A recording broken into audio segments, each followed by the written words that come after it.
أعوذ بالله من الشيطان الرجيم. بسم الله الرحمن الرحيم.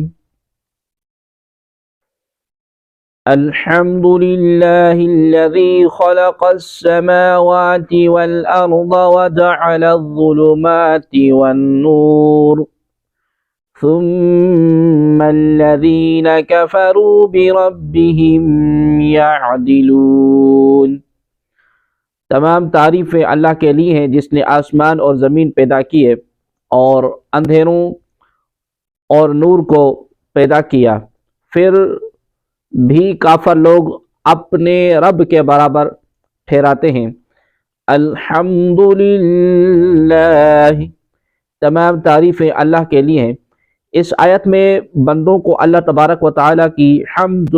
کی تعلیم فرمائی گئی کہ وہ جب حمد کرنے لگیں تو الحمدللہ ہی کہیں، اور آسمان اور زمین کی پیدائش کا ذکر اس لیے ہے کہ ان میں دیکھنے والوں کو اللہ تبارک و تعالیٰ کی حکمت اور قدرت کے بہت سے عجائبات، عبرتیں اور منافع ہیں۔ حضرت قعب احبار رضی اللہ تعالی عنہ نے فرمایا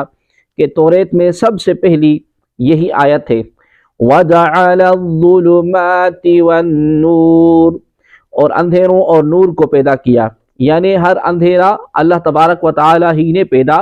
فرمایا ہے، خواہ وہ اندھیرا رات کا ہو، کفر کا ہو، جہالت کا ہو، جہنم کا ہو۔ یوں ہی ہر ایک روشنی اس نے پیدا فرمائی ہے، خواہ وہ روشنی دین کی ہو، ایمان کی ہو، ہدایت کی ہو، علم کی ہو یا جنت کی ہو۔ یہاں ایک بات ذہن نشین رکھیں کہ اگرچہ ہر اچھی بری چیز کو پیدا فرمانے والا رب تبارک و تعالی ہے، لیکن برا کام کر کے تقدیر کی طرف نسبت کرنا اور مشیت الہی کے حوالے کرنا بری بات ہے، بلکہ حکم یہ ہے کہ جو اچھا کام کرے اسے اللہ تبارک و تعالی کی جانب سے کہے، اور جو برائی سرزد ہو اسے اپنے نفس کی شامت تصور کرے۔ نیز اس آیت میں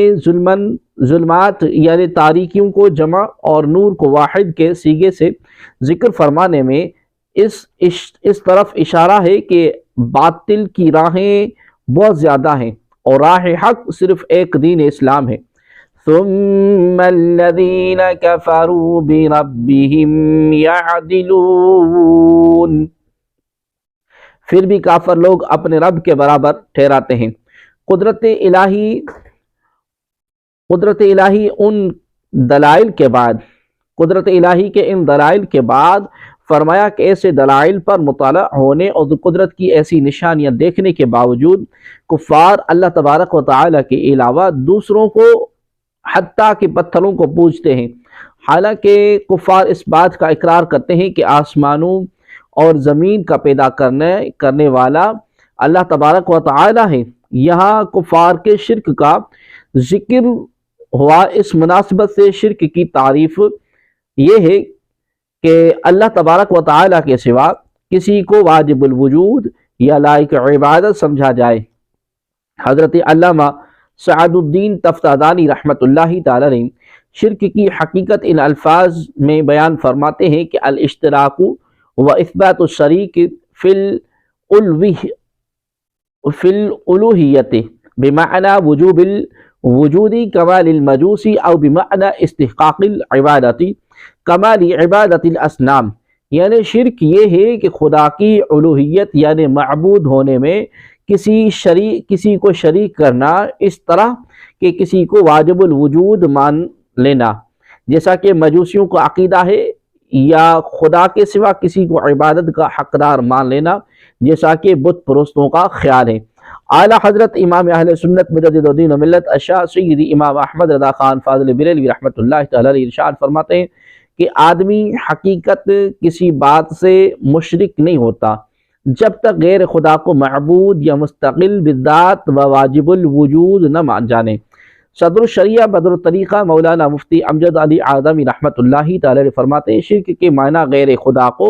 واجب الوجود یا مستحق عبادت جاننا، یعنی الوہیت میں دوسرے کو شریک کرنا، اور یہ کفر کی سب سے بدتر قسم ہے۔ اس کے سوا کوئی بات کیسی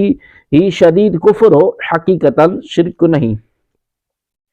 هو الذي خلقكم من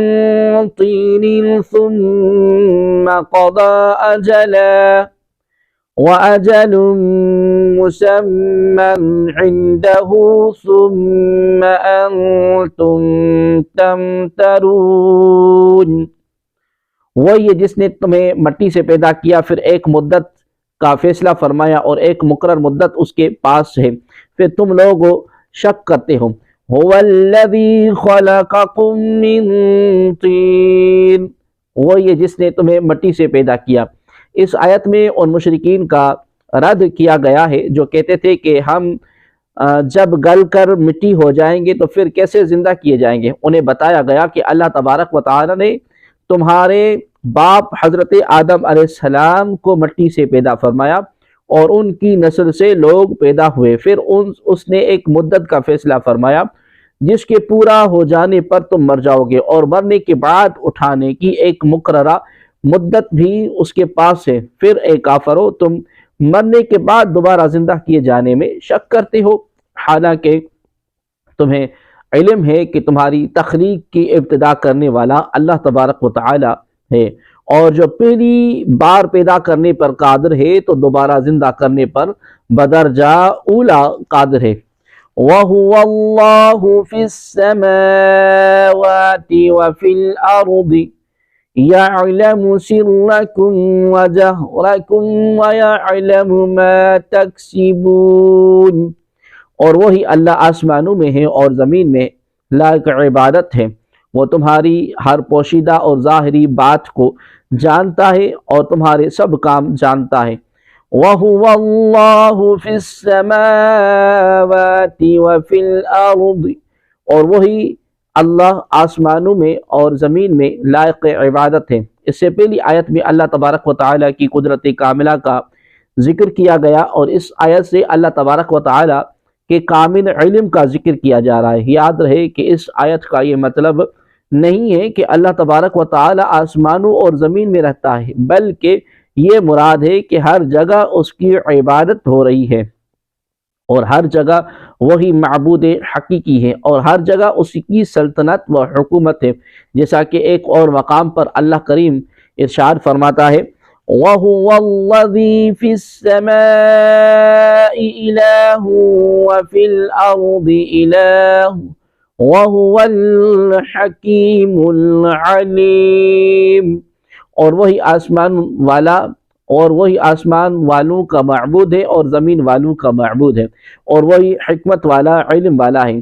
يَعْلَمُ سِرَّكُمْ وَجَهْرَكُمْ، اور وہ تمہاری پوشیدہ اور ظاہر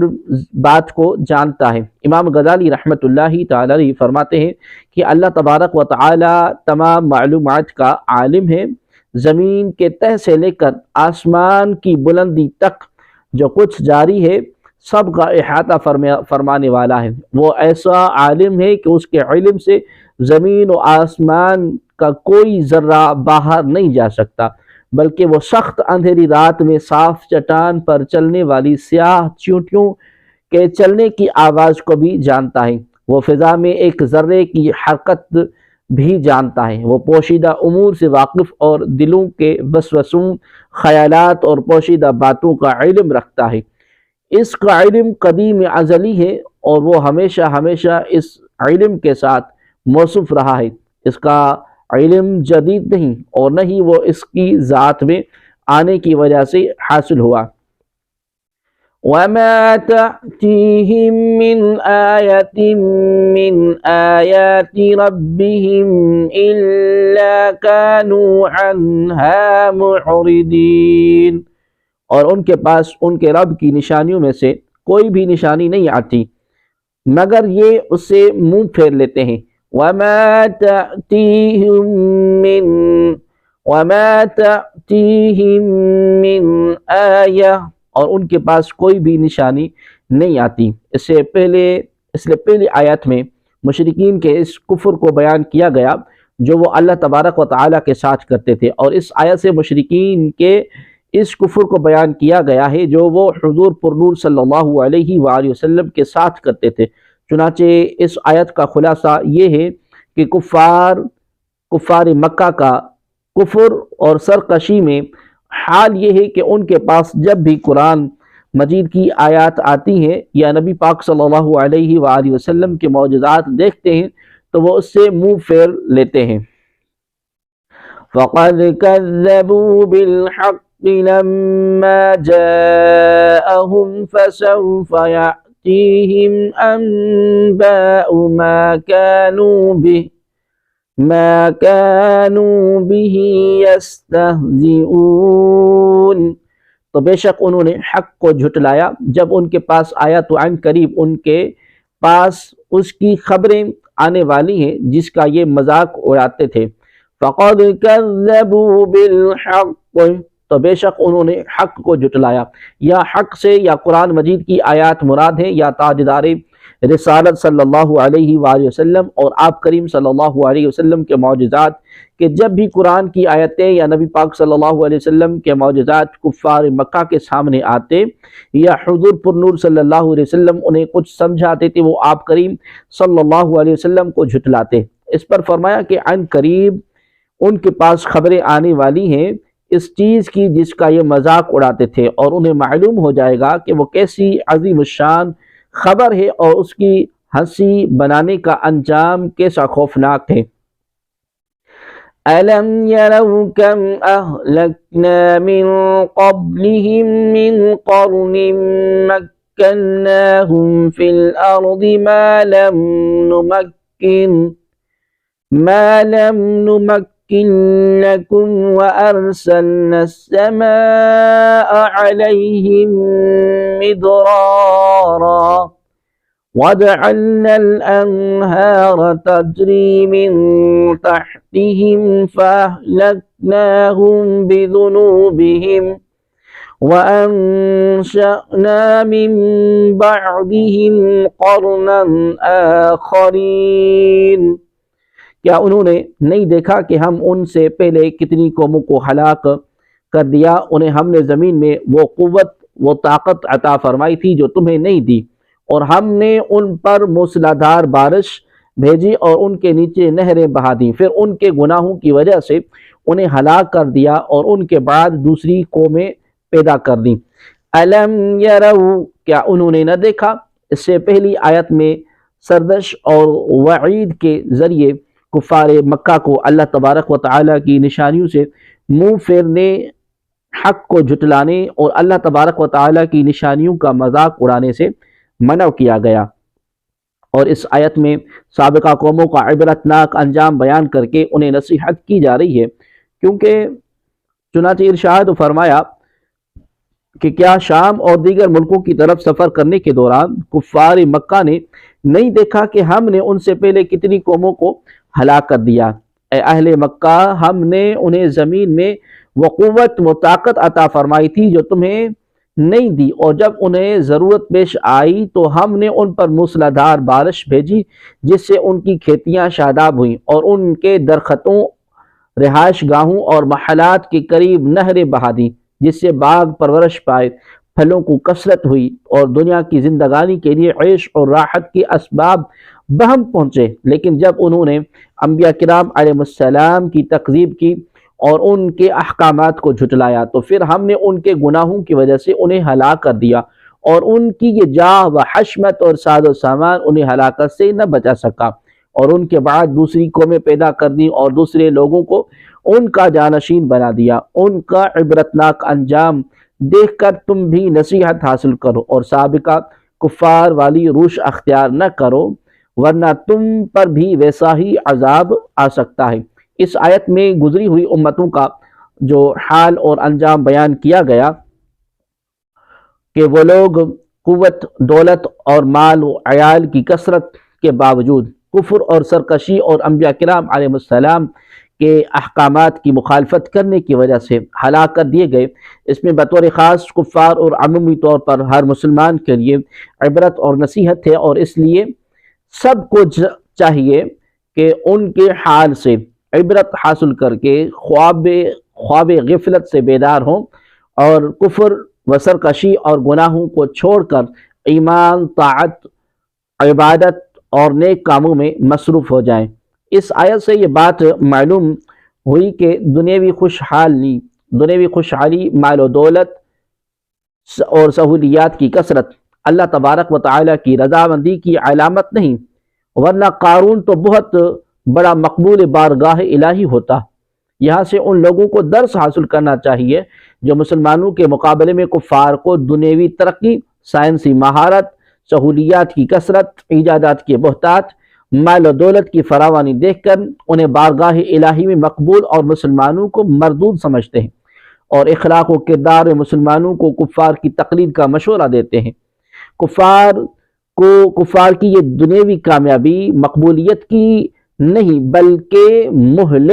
مہلت کی دلیل ہے، کیونکہ اللہ تبارک و تعالیٰ کا قانون یہ ہے کہ وہ کافروں کو جلد پکڑ نہیں فرماتا بلکہ انہیں مہلت دیتا ہے اور آسائشیں عطا فرماتا ہے، پھر انہیں اپنے عذاب میں مبتلا کرتا ہے۔ نیز نام نہاد دانشور مسلمانوں کو یورپ کے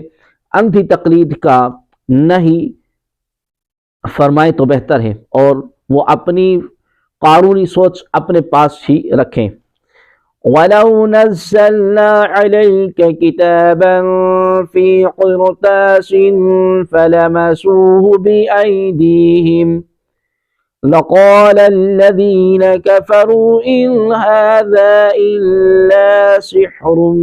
مُبِينٌ۔ اگر ہم کاغذ میں کچھ لکھا ہوا آپ پر اتار دیتے پھر یہ اسے چھو لیتے، تب بھی کافر کہہ دیتے ہیں کہ یہ تو کھلا جادو ہے۔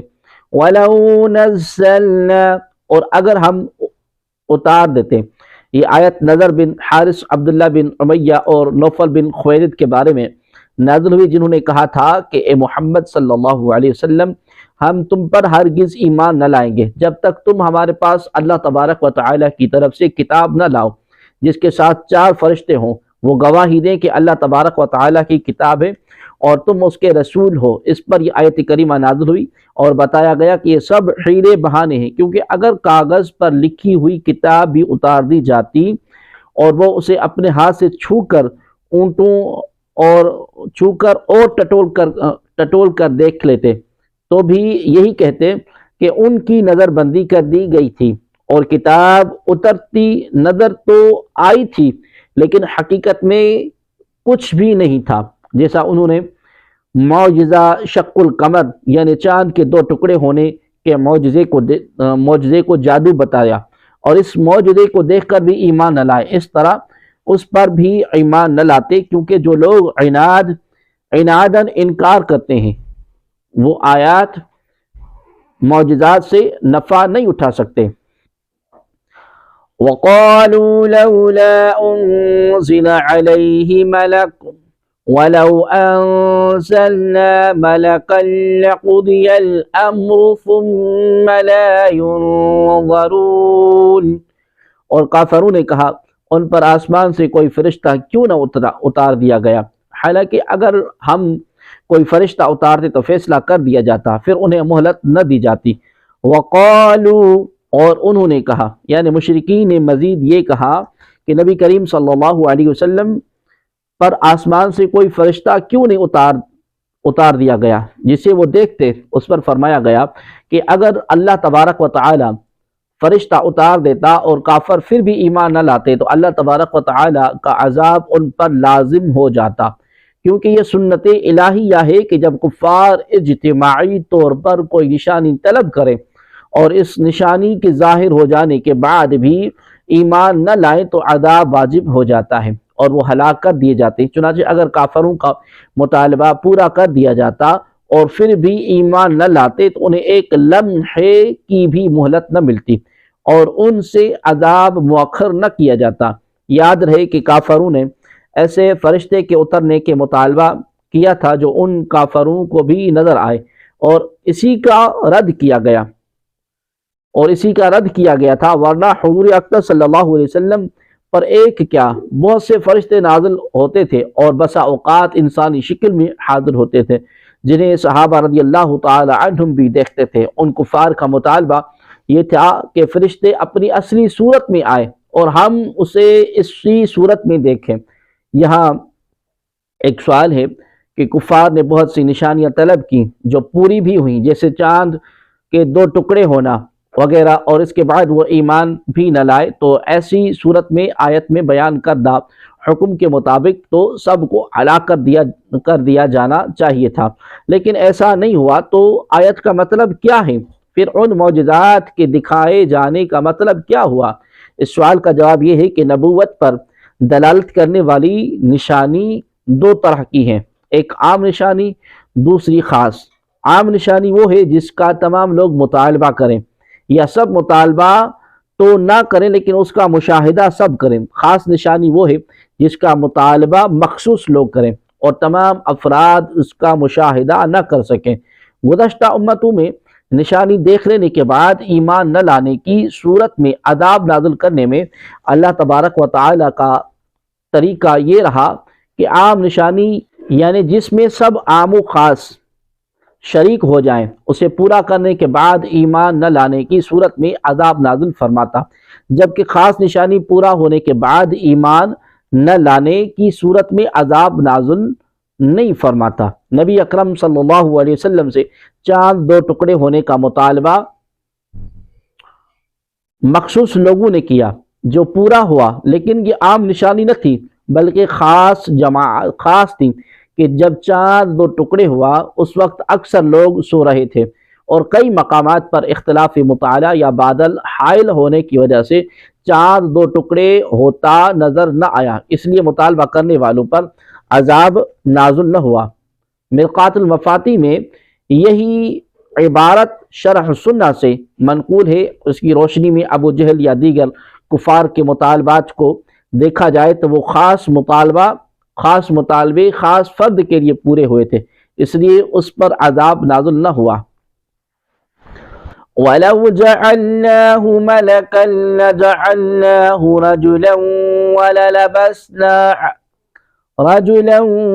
وَلَلَبَسْنَا عَلَيْهِمْ مَا يَلْبِسُونَ، اور اگر ہم نبی کو فرشتہ بنا دیتے تو بھی اسے مرد ہی بناتے اور ان پر وہی شبہ ڈال دیتے جس میں اب پڑے ہیں۔ وَلَوْ جَعَلْنَاهُ مَلَكًا، اور اگر ہم نبی کو فرشتہ بنا دیتے، یہ ان کفار کا جواب ہے جو نبی پاک صلی اللہ علیہ وسلم کو کہا کرتے تھے یہ ہماری طرح بشر ہیں، اور اسی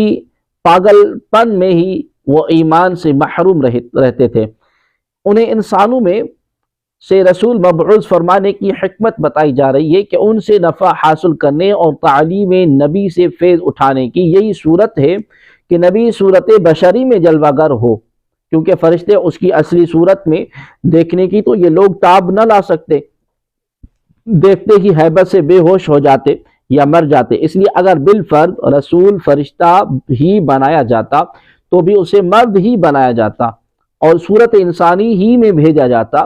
کہ یہ لوگ اس کو دیکھ سکیں اور اس کا کلام سن سکیں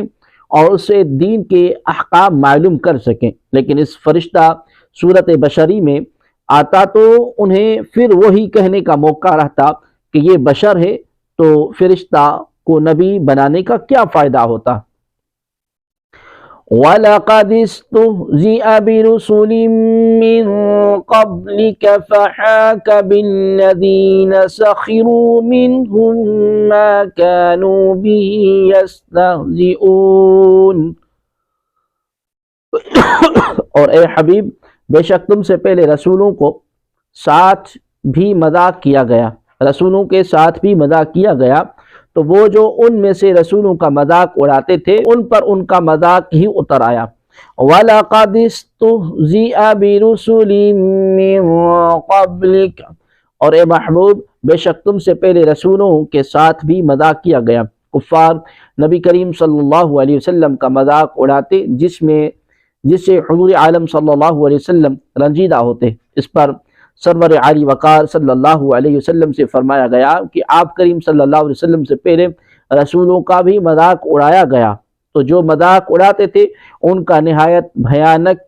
انجام ہوا اور وہ مبتلا عذاب ہوئے۔ اس میں نبی کریم صلی اللہ علیہ وآلہ وسلم کی تسلی و تسکین خاطر ہے کہ آپ کریم صلی اللہ علیہ وسلم رنجیدہ و ملول نہ ہوں۔ کفار کا پہلے انبیاء کرام علیہ السلام کے ساتھ بھی یہی دستور رہا اور اس کا وبال ان کفار کو اٹھانا پڑا۔ نیز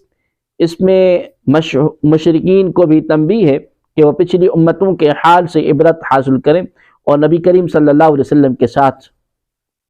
ادب کا طریقہ ملحوظ رکھیں تاکہ پہلوں کی طرح مبتلا عذاب نہ ہوں۔ کفار قریش کے 5 سردار عاص بن وائل سہمی، سود بن مطلب، اسود بن عبد یغوث، حارث بن قیس اور ان سب کا افسر ولید بن مغیرہ مخزومی، یہ لوگ نبی کریم صلی اللہ علیہ وسلم کو بہت ایذا دیتے اور آپ کریم صلی اللہ علیہ وسلم کا مذاق اڑایا کرتے تھے۔ اسود بن مطلب کو مطلب کے خلاف اسود بن مطلب کے خلاف حضور عالم صلی اللہ علیہ وسلم نے دعا کی تھی کہ یا رب اس کو اندھا کر دیں۔ ایک روز تاجدار رسالت صلی اللہ علیہ وسلم مسجد حرام میں تشریف فرما تھے کہ یہ 5 آئے اور انہوں نے حسب دستور طعن اور مذاق کے کلمات کہے اور طواف میں مشغول ہو گئے۔ اس حال میں حضرت جبریل امین حضور پر نور صلی اللہ علیہ وسلم کی خدمت میں پہنچے اور انہوں نے ولید بن مغیرہ کی پنڈلی کی طرف اور عاص کی قدموں کی طرف اور اسود بن مطلب کی آنکھوں کی طرف اور اسود بن عبد یغوث کے پیٹ کی طرف